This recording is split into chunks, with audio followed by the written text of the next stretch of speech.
Hey there, guys. What's going on? It's Johnny Go Vroom. I'm out here riding around on the Leaperkim Oryx, courtesy of Next Gen Mobility. If anything you see in the next hour or so encourage you to want to purchase a Leaperkim Oryx, then please reach out to Next Gen Mobility. I'll have the details down in the description below. So if you're new to the channel, I don't really do like reviews in the traditional context, or traditional sense. I do more of like this ride feel thing, man. There's so many people out here that are going to tell you about the stats of the wheel, and they're going to tell you about the diameters and about the tubes and about the knobs and about the numbers and about all that stuff. And I mean, like, I guess, yeah, like there's two realities, right? There's an objective reality, and that's all that, and then there's a valent reality, right? That's just like kind of how you experience it. And that's more or less what it is that I'm always trying to convey.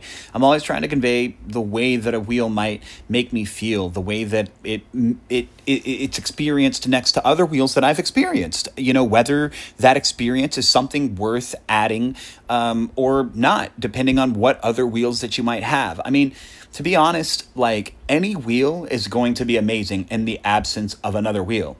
A 20-inch wheel is going to be amazing next to a 14-inch wheel. I mean, the more diversity that you have in your experience, the better your experience is going to be. And if you've never had a broad experience, then, any experience is going to be amazing. So right now, we are completely spoiled for choice. There's just so many wheels that are out there right now that are small and fast, that are small and agile, that are big and fast, that are big and agile, that are big and seem more suited for off-road Oryx, that are big and seem more suited for on-the-road Panther. It's like we have so much choice available to us at this point in time. Okay, I'll take a quick break from talking about all that stuff to say, man, sometimes I really want to help people, and I don't know if you're supposed to try to help everybody that looks like they need help, but this person looked like she was coming unglued. Her dog came off the leash and she could no longer move the basket. She didn't look like she wanted my help. She looked like the dog was walking her, to be honest, and then she ended up leaving her basket and stuff. I tried to ask her if she was okay, and she indicated that she was per her verbal communication, but she didn't seem like she was per her actions. So I'm not really sure what that means. I tried. I wanted to help. I'm one of those dudes that if I see an old lady crossing the street, I'm definitely going to pull off and try and see what I can do to try to help out. So, like, whatever. I don't post on Facebook about it, but that's just what we do. My experience with the Leaperkim Oryx was honestly at first kind of a weird one, because I didn't like the suspension. I didn't appreciate the way that it was working. It just seemed ultra rigid and super duper stiff. I didn't like it at all. And then I turned it down. I adjusted it, and I'll explain that at the end of this video, actually, per Maverick's recommendation. And after I adjusted it, after I dialed it, it just became so buttery smooth, and all of the things that I like to do as far as like popping off of lips and stuff like that, it just all became so much easier. So this big wheel became a whole lot more agile in the urban warrior context that I often like to take my wheels. Just like I really like the freestyle. I think rollerblades back in like the late 90s, early 2000s really informed the way that I like to utilize an electric unicycle. Like, I don't know if you guys have a background, some of you do, in like extreme sports or just like any balance activities. I feel like those things may inform the way that we all approach electric unicycles. So I really, like if you were a skier, if you're like a snowboarder, I mean, probably one wheel just feels really nice to you, or maybe even electric skateboard. So the Oryx, I thought, was going to be this this massive thing that was more of like a tank that didn't want to move, and I was absolutely wrong. You'll see here, I was taking it full send over these trails, going like 30-ish miles an hour. And, of course, nobody's out here midday. It's warm. These are trails that are thoroughly tucked away. And so most people don't like to get bit by mosquitoes, because we have so many mosquitoes down here in Gainesville. Like literally, if you're walking, they're going to just pick you up and carry you away in a puddle of your own blood. But the Oryx I thought was going to be amazing for like utility service trail activities and just being able to kind of full send without worrying about what was going to happen in terms of like the obstacles in front of you. Like if there's going to be a pothole, the 22-inch wheel is going to be big enough to just kind of skip over it. If there's a route, the 22-inch wheel is just going to be big enough to kind of like pop over it. You know, there's nothing that this wheel and its gyro force is going to end up succumbing to when you're riding around in the trails. The only thing that I found that was weird about trying to whip it around, the one thing that reminded you that it was heavy, is the fact that in brush or in softer sand, it would try to push out, it would try to like coast out. So you never lost sight of the fact that you do have a 100+ pound wheel in between your legs. And so that was something that I feel like after talking to Rob Fail, you know, when he was telling me that, you know, he thinks that a Oryx with a lighter battery would be dope, and I was like, nah, I don't think that we need that. I think like the gyro effect, da da da da da. But after seeing how this thing just kind of like pushed into the corners of the trails, I really feel like maybe a lighter version of the wheel is something that would be possibly welcome, just because I mean, who doesn't want to handle better? You know, who doesn't want to be able to do this in a more mild-mannered way?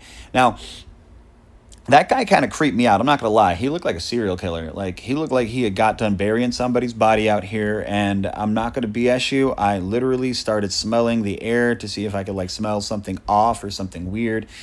And I don't know if you guys have ever like experienced anything like that where you've seen stuff like out in the woods, or, you know, seen somebody off in the middle of nowhere and you were like, what the hell are you doing here? Like, what could you possibly be doing out here? I'll tell you, I really like the way that the sync pads in this configuration actually work on the Oryx. The only thing that I didn't like about this is that the pads, because I didn't have a lot of surface mount area, the way that this is configured, I didn't like the fact that the Velcro, or that it would kind of like pull off of the wheel under a high stress situation, or like a high force input situation. The pedals proved absolutely like adequate. They were great. I never really encountered any like foot fatigue, but the more that I go back and forth between like the smaller wheels and the bigger wheels, the more that I feel like foot fatigue has a lot to do with the diameter and maybe the amount of force that you experience from the road, like, you know, vibration and stuff like that. I think that that might have a lot to do with it, to be honest. So the pedals were absolutely great. The toe block I wasn't super thrilled with, but I've never been a fan of the toe block. This has just been like wicked, like ripping over the trails like this, like going so fast into like the woods, just kind of barreling. Like, guys, I can't tell you how much it feels like you should pay like $100 every time you go on one of these rides.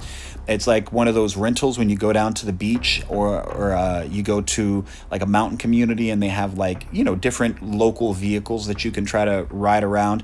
The main ones that I know about are like in the beach, maybe in the mountains. They still got like the scooter things, you know, like the Lime or the Bird or whatever.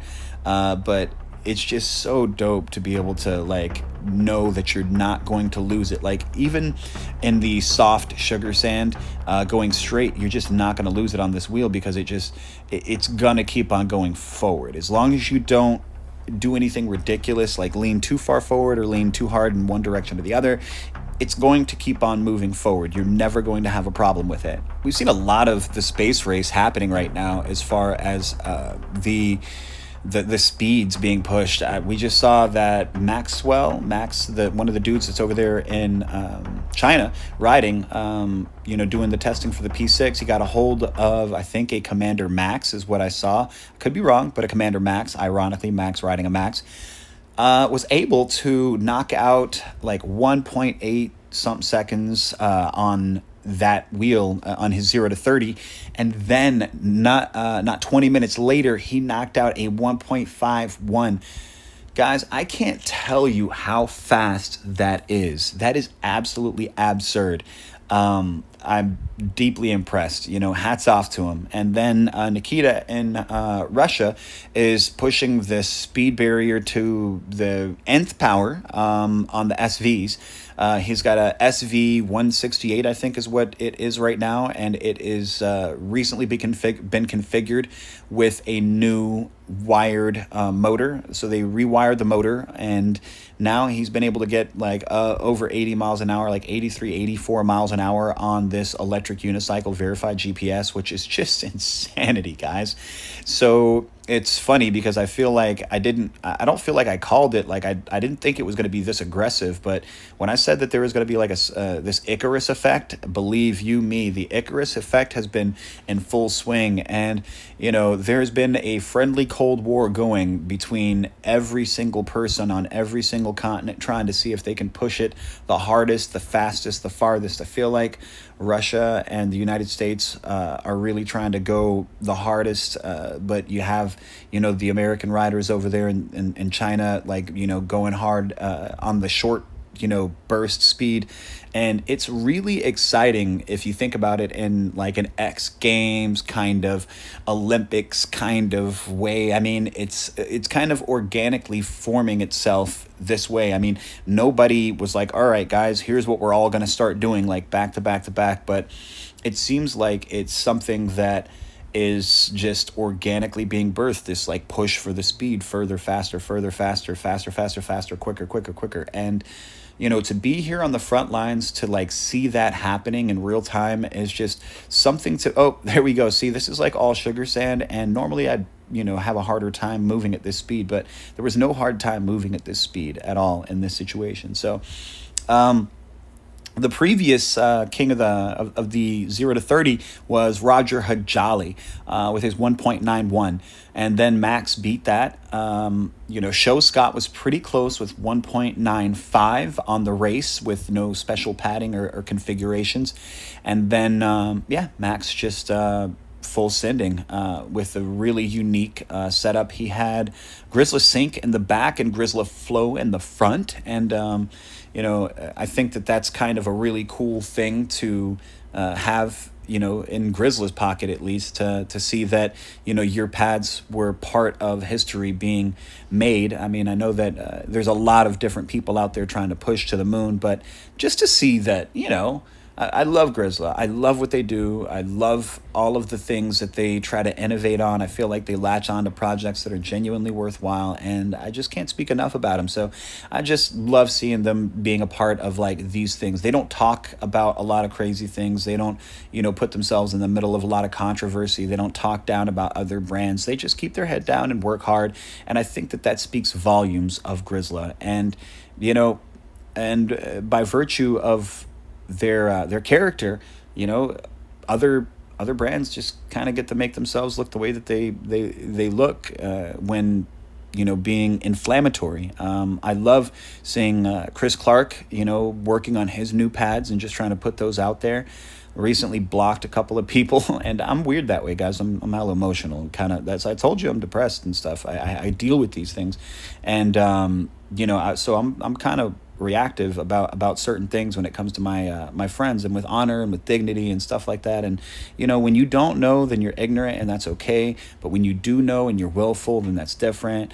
And I saw somebody posting some knockoffs of the pads that Clark has been working so hard to make and so hard to refine. And while I represent Grizzly, and these are the people that I ride with, and that's just how I'm going to be, and that's just what I'm going to do, I don't appreciate seeing people embrace the idea of like knockoffs to such a degree that they clown the person who originated the design. And I feel like there's a certain level of integrity that's lost in that. So I just don't think that I don't think that sort of stuff is actually, I can't speak for the world broadly, but for me that stuff has no presence in my reality. So if you have to get some knockoffs because you have to get some knockoffs because you can't afford the OGs, that's fine. If you have to print some, that's fine. If you're inspired by it, that's fine.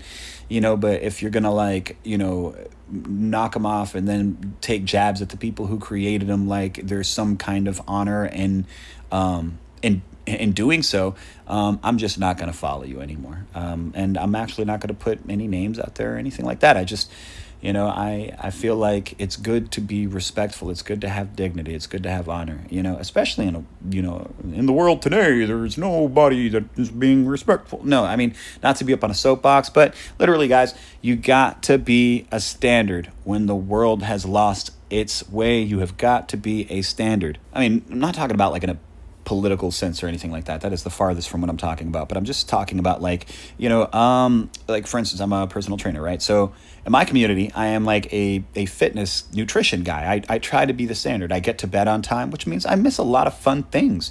There's lots of events that happen at night. And I end up missing those things because I try to be the standard. I want to show people that sleeping on time is really healthy and good for them. So I try to be the guy that does that. I exercise. I try to be the standard for the sleep, for the nutrition, for for all that stuff. And it's like, if you are a car mechanic, right, then you've got to be the standard, right? And an EUC with banners, with trying to have proper etiquette. Right? We have got to be the standard, especially as these wheels are getting faster and faster and faster. You're having more and more people that have access to a speed with a low ceiling of entry. So, at one point in time, it was the cost that would like be a very difficult entry place. But now you can get used wheels that'll take you 50, 60 miles an hour for less than $2,000. So the cost of entry is super duper low to access the speed. And the footprint is unique and the gray area is still unique. And so it affords a lot of opportunities to do some ridiculous things that you don't normally do on other platforms. That said, you have to be the standard. Right now, I'm on some, I think these are bird trails. There's like seriously, these are bird trails. And then there's like jogging or something like that, bird trails, jogging trails, something like that. I can't quite peg it off the top of my head. But I know for a fact they don't like bikes out here, right? So I try to not do anything that is going to rip up these trails. I try to only go out there in very minimal traffic times, and the people that I have seen out here typically are very welcoming and happy that somebody else is out here within earshot of them. I think it's a little bit lonely and kind of like worrisome out here for some people. So the idea that there's another person out there is often, I have seen, rather comforting for people because these trails are so deep, for what it's worth. So let's talk about the size differences of wheels and what that kind of means when you're purchasing a new wheel. Okay, so if you started out on a wheel that's like a V8 or a V5 by InMotion, and you go to something like an Oryx, you're going to experience a lot of fatigue and a lot of difficulty moving it around. It's almost not going to feel like the same experience at all because you're going to have to throw so much weight forward to make it accelerate, and you're going to have to throw just as much weight backwards in order to make it stop. So you're going to feel a lot more nervous about the thing potentially falling, to be honest. And so or like you falling off of the thing. And so that's something to bear in mind. Once you get used to that, once you are acclimated to what it means to ride with that much weight, using leverage that way with your body, then it becomes a lot more of a stable experience, right? So whereas on the V8, you're gonna, in a V5 or like an M105 A2, any of those wheels, A1, you're gonna feel like you can navigate really agile. You're gonna feel like you can turn corners super duper easy. It's just all gonna feel really easy. Now, if you go to the Oryx from one of those wheels, again, the turning and stuff is not going to feel the same. It's gonna feel like you're having to put more leverage into it. Conversely, if you're at like a 20-inch wheel, like say a Master or a GT Pro or something like that, and you go to a wheel like the Oryx or a Master Pro even, or I've not ridden a Panther. I can only like imagine, and I don't think it's going to be that much different. Is that you're not going to have to put as much leverage, the gradient, right? Like, so if you were riding a smaller wheel, you're going to have to put a whole lot of force to make this big wheel go. If you were riding a medium-sized wheel, you're not going to have to put as much force comparably, the same amount of force generally, but comparatively, it's not going to feel that aggressive.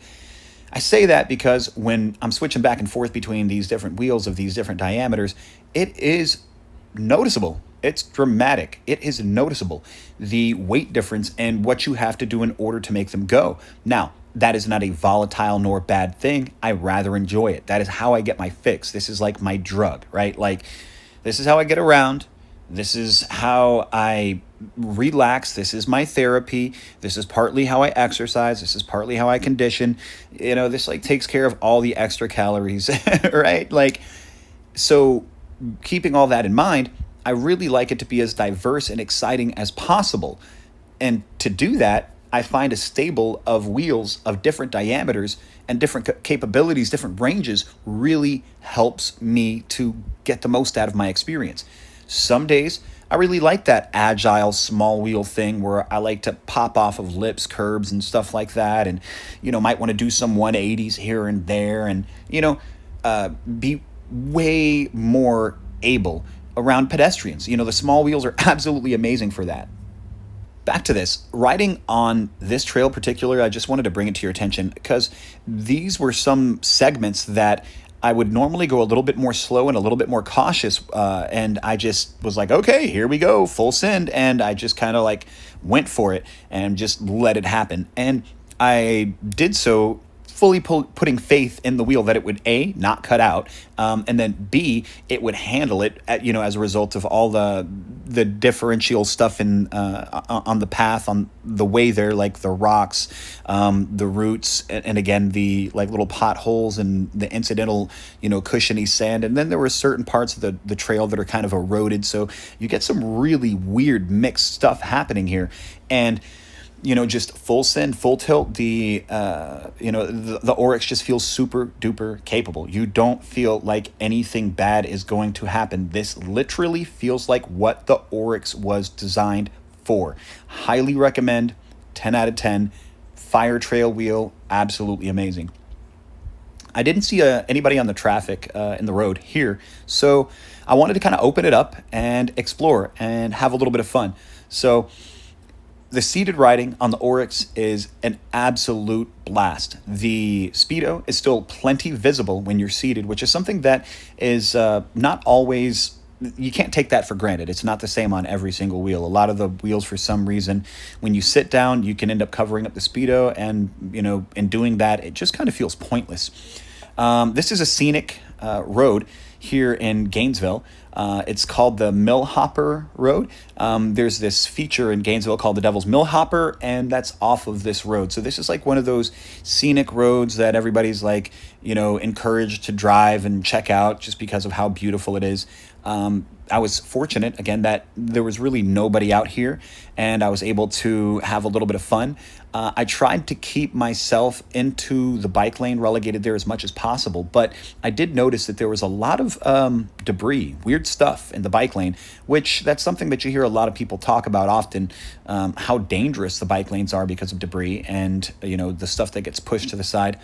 I will second that. I have actually popped a tire in the bike lane because there was just some debris. I wasn't able to react to it fast enough, didn't realize exactly what I was riding over, and it caused some problems. So I don't know how you guys feel about bike lanes. Where are you guys riding? I mean, I feel like for me it's mixed media. I ride wherever I'm able. So if your question is the Oryx good for seated riding, then I have to give the answer yes. Especially if you were a tall person, you were going to have such a nice time sitting down on this thing.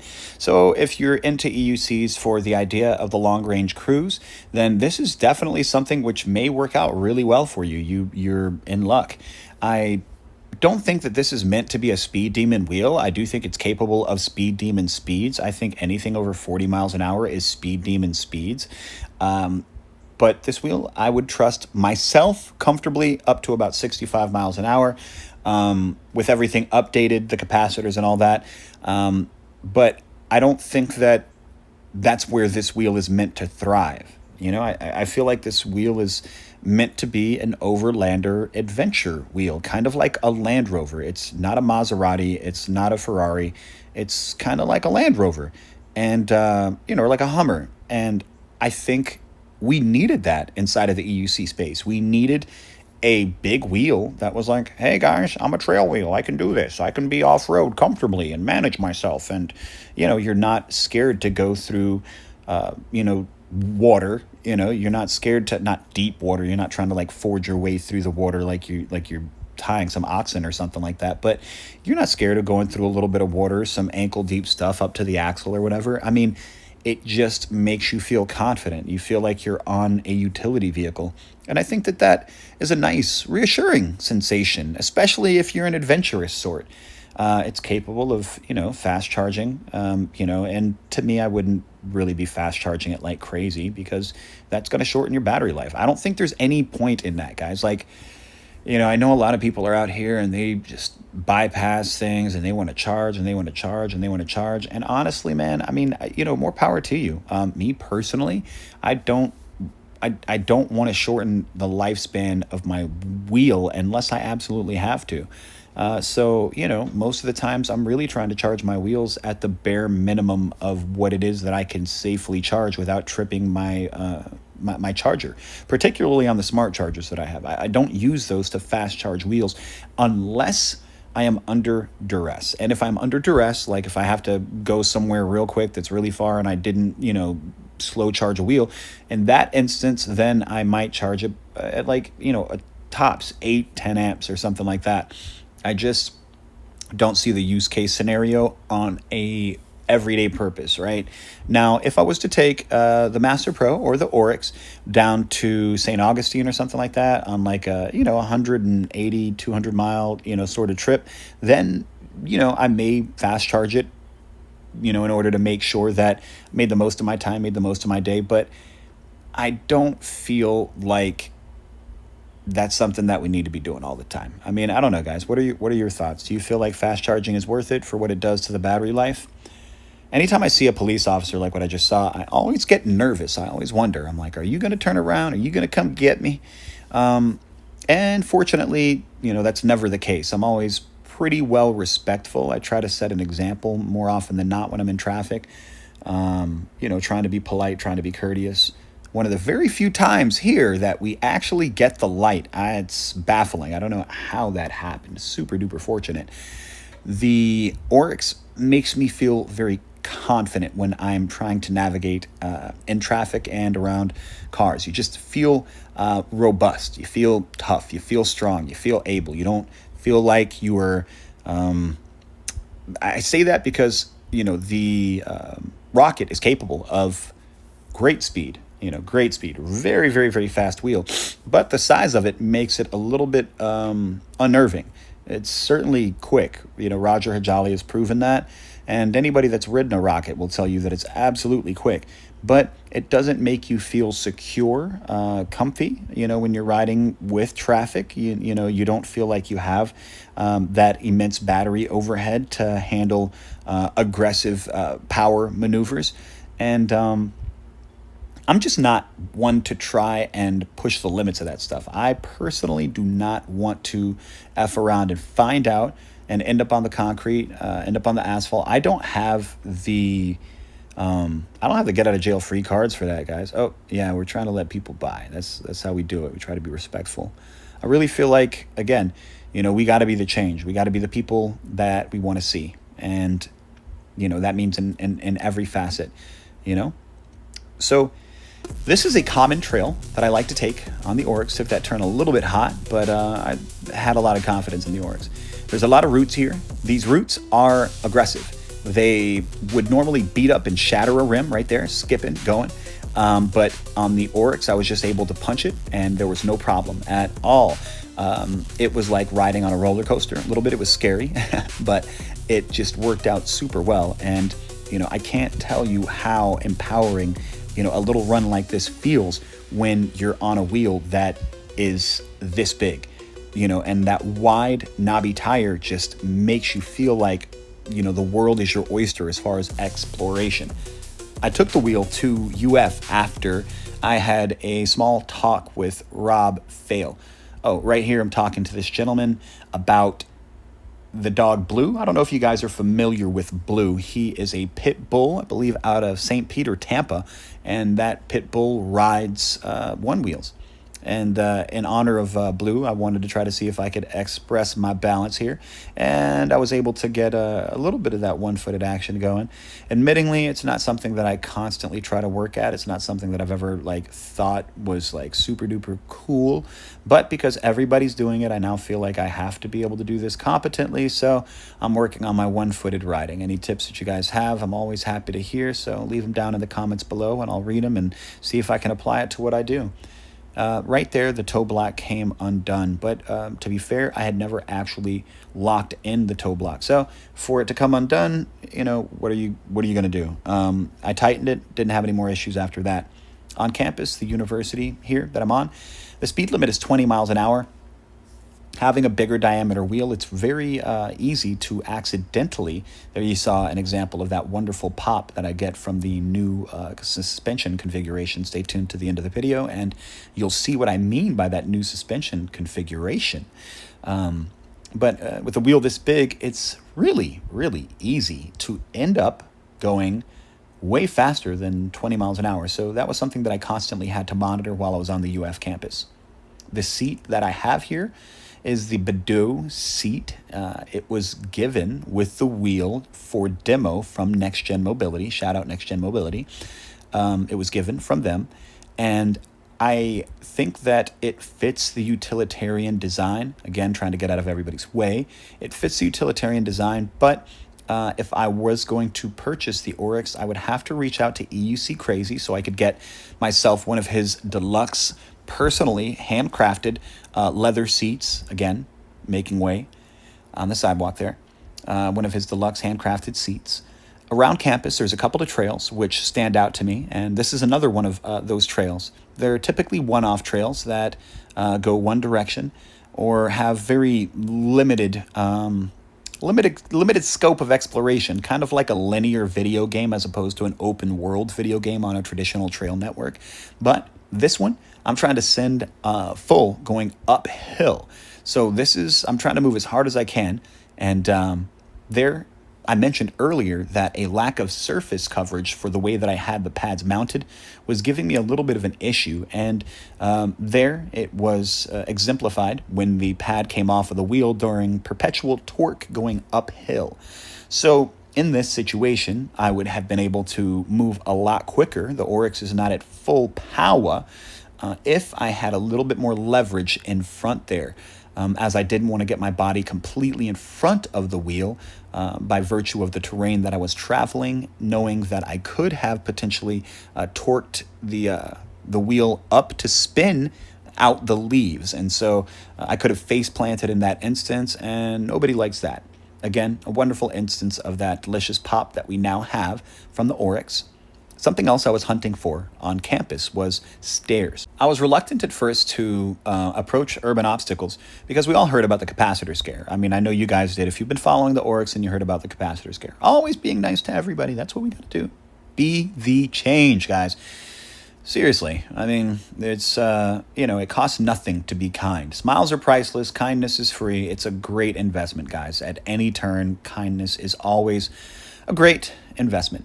So I was nervous at first because of the capacitors to do anything ridiculous. But I ended up having a small talk with Rob, and I was like, after getting his blessing, he was like, yeah, man, tear it up. And so I decided that I wanted to take it on a brutal haul because up to this video, I hadn't really been running the Oryx as hard as I could. So because of that, I felt like I wasn't really having as much fun with it as I could. I was just kind of pampering it, and I kind of felt like more or less I was babysitting it for Rob. So when I had a conversation with Rob, and he was like, yeah, man, no, I don't see why not. I was like, really? Like, I can just Johnny go vroom this shit? And he was like, yeah, Johnny go vroom that shit. And I was like, okay. Literally, I said, can I vroom? And he's like, sure, I don't see why not. And so for me, that felt great. And the thing that I was looking for was the response going down the hill of the slope, rather, of the stairs, and the control, the agility coming out. Like, could I make a quick direction change coming off the bottom of the stairs? Like, does it have sufficient brake power to do that? And it does, and you can adjust all that stuff anyway. So I mean, you can really personalize this wheel to make it your own. I did not do that. Like, I'm a caveman, you know. I am the sort of rider that I get a wheel, I open it up, I ride it, and if it breaks, it might have broke because I actually didn't check anything straight away. You know, like, I'm not the dude that's checking nuts and bolts, and I'm not the dude that I might not even be the dude that actually checks the tire pressure right away. So, you know, I think I am probably more an example of like the everyman, you know, like the everyday rider guy than like, you know, like a true wheel nerd, because true wheel nerds are out here really doing all this maintenance stuff. They're taking their wheels apart. They're like customizing gaskets and stuff like that. Like, I'm what you would call like a wheel enthusiast. I'm wheelie enthusiastic about the wheels, you know. I'm just wheelie into this. No, I just but I am. I'm just enthusiastic, and I think that that enthusiasm is what, you know, gets people to gravitate to the channel. But by no means am I like the smartest when it comes to wheels. By no means do I pretend to have all of the information. There's a lot of people that are in my corner, however, that are constantly feeding me information that I think is super duper cool. Paco, he showed me some cool stuff about some solid state batteries, which, Lord, if that stuff is real, if that stuff is happening, man, oh man, I can't wait till we can fit these EUCs with solid state batteries, because I swear you could go back and you could upgrade a wheel that was a 100-volt wheel with the lightweight solid state battery system, and you are going to end up having such a powerful platform just by virtue of the power to weight ratio. So it's like, I mean, there's a lot of really exciting things that people that are smarter than me are working on. You know, from Russia with Love, the SV-168 going damn near 85 miles an hour. I mean, we've got so many cool things going on. And, you know, I digress. I'm sorry. If I was, you know, if the wheel survives me, though, then it's an amazing wheel. Because I am not the person who is out here micromanaging my wheel's life. Like, I've got so much stuff to do on a regular basis. Like, literally, guys, like, I work 2 jobs, man. I'm not like a YouTube-y fantasy type person, bro. Like, I'm out here grinding, and then I sling together these videos in my free time that I have in between grinding my 2 jobs, doing the personal training thing, and, you know, brewing kava and kratom at the kava bar.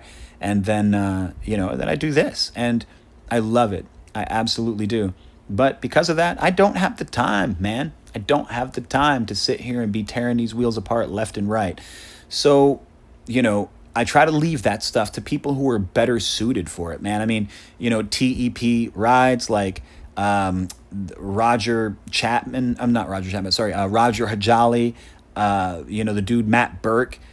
T-Rub, whatever, you know, like these dudes, like, they are technical, like, marvels, you know. And if you want an EUC guy who's like really good at reviewing, then check out Sean and or Hsiang, as I said before I was corrected or heard it correctly. And then Ronan. These guys are absolutely awesome. They're marvelous at what they do. And so, for me, when trying to figure out where the hell do I fit in this whole EUC space, it was not in trying to reinvent the wheel with what these guys are doing. You know, it's just about the EUC feel, about having fun, about a dude who is not trying to just sit here and maintain wheels to the end of time. Man, I didn't think I had it in me to talk this whole time, but I guess I had a lot to talk about, man. It's been a minute since I went through and did the whole you know, the dub thing. So this is magical, man. I was so tickled with this performance, guys. It just wanted to keep on going. I could do this all day long. Like, at the speed that I was going, it did not feel like it should easily want to do that. And then, you know, this was a little bit nerve-wracking because I didn't want to just like pistol out into the street, and I didn't want to just pistol down into the sidewalk with somebody crossing, because there were bikes, there were scooters, there were pedestrians and stuff like that, you know. So I was a little bit nervous about it. Again, just I wanted to hunt out every single stair that I could going around UF. The guy was startled, and reasonably so, because he heard, you know, the wheel going down the stairs, and, you know, that's a little nerve-wracking. This was, I felt like a butthole, because the wheel went going up the stairs, and that young lady, she was right there, and I know it wasn't I know it wasn't a nice thing to hear, so I kind of felt bad about that. But you know, she didn't give me any problems. She didn't say anything, but I did apologize just the same. I did apologize just the same. So after my time with the Oryx, what can I say? Who is it for? The Oryx is a massive wheel that is for people who like to go on long-range adventures that are too big for the Sherman L. That's it. If you were my size, like 5'10", around 185, 200 pounds, then, you know, the Sherman L is probably where you want to hang out. But if you're a little bit bigger, get yourself an Oryx. Hey there, guys. What's going on? It's your boy Johnny. Just wanted to show you a little bit around the Oryx and tell you what I did to make it the best that I possibly could for me. Pedals are nice. They're big. They have spikes. You like to see the spikes. They help you to stay in control.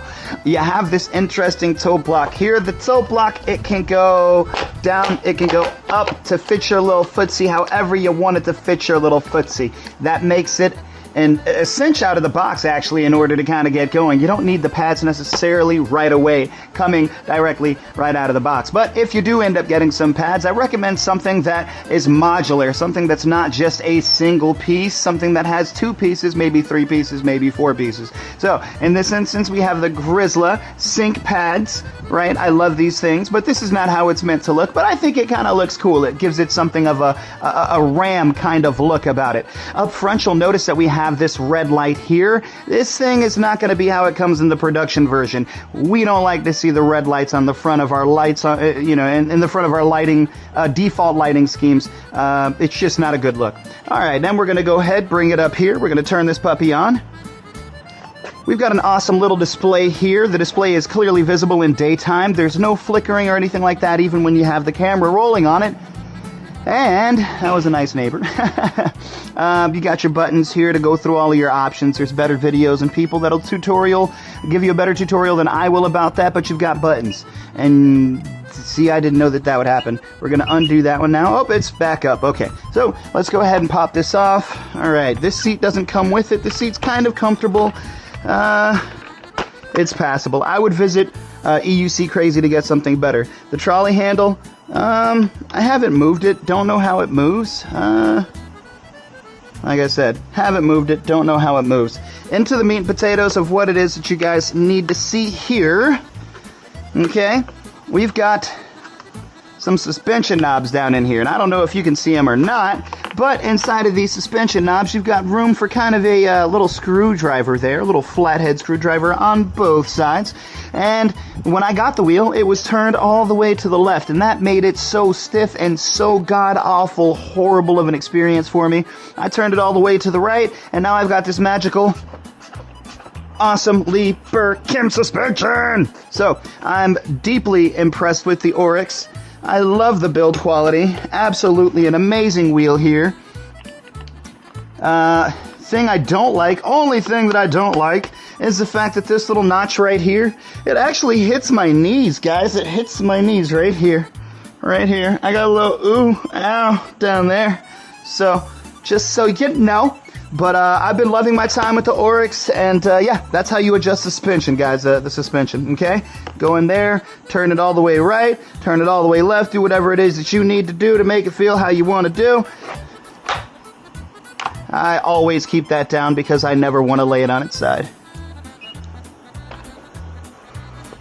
Man, I can't say thank you enough to my channel members. You guys are absolutely awesome, and I can't believe that even more people are trying to be channel members and care, and it just means so much to me. It's so cool to have an awesome community of people who just like EUs. I mean, love EUCs. Thanks, guys.